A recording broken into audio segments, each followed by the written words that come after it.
అత్తమ్మా వంట చేస్తాను నువ్వు నడమ్మా అని చెప్పారు కదా అత్తమ్మ.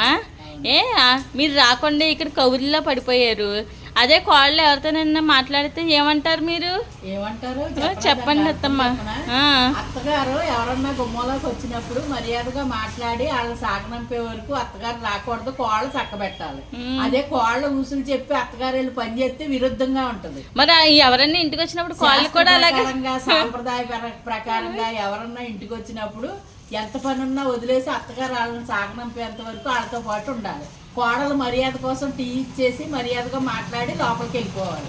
కోళ్ళు కూడా మాట్లాడాలి కదా బాగున్నారా అనేసి పలకరించేసి వాళ్ళకి టీ పెట్టి ఇచ్చేసి వాళ్ళని సాగనంపేంత వరకు ఉండక్కర్లా.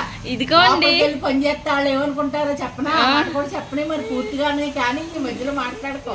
వాళ్ళు ఏమనుకుంటారంటే వాళ్ళ అత్తగారు మనతో మాట్లాడుతున్నా ఎంత బాగా చక్క పెట్టేస్తుందో జ్యోతి, చక్కగా పని చేసేస్తుంది అత్త కోడళ్ళు అంటారు. అది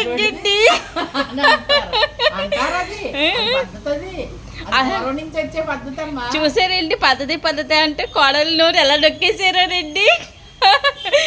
మీరందరూ కూడా కామెంట్ చేయండి అత్తగారి మీద. కోడలు